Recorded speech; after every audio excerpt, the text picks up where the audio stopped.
Second class. आज हम पढ़ेंगे हिंदी में निबंध लेखन सच्चा मित्र, ट्रू फ्रेंड। फ्रेंड क्या होता है, दोस्त क्या होता है, इसके बारे में लिखना है। आप अपने दोस्त के बारे में लिखेंगे। आपका भी कोई ना कोई दोस्त होगा, आपकी भी कोई ना कोई सहेली होगी।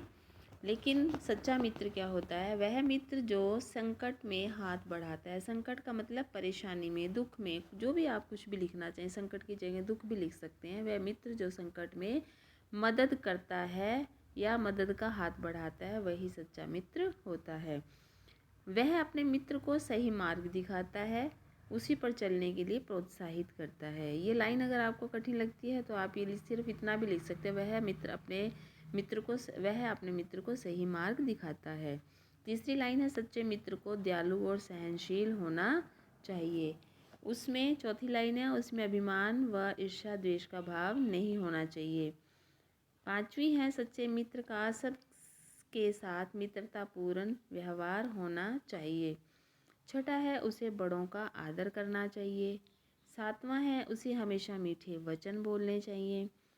आठवां है, श्री कृष्ण और सुदामा दोनों सच्चे मित्र थे। नौवां, श्री कृष्ण ने अपने निर्धन मित्र सुदामा की बहुत सहायता की थी।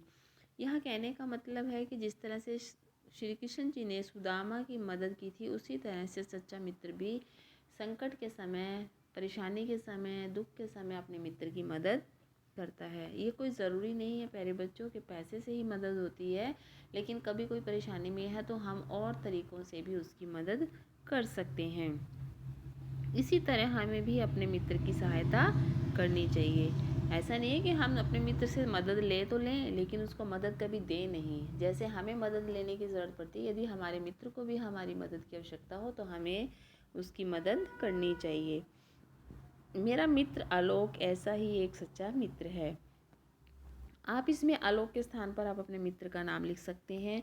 इसके अलावा आप अपने मित्र के बारे में और भी कुछ बातें लिख सकते हैं कि आपका मित्र आपके साथ किस तरह से सहायता करता है।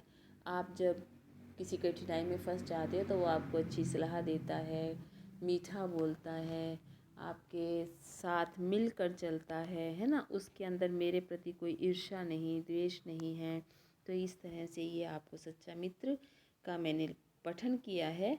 आपको भी इसे पढ़ना है और आप इस वीडियो को अगर 8 से 10 बार सुनेंगे तो आपको ये अपने आप से ही याद हो जाएगा। Okay, have a nice day.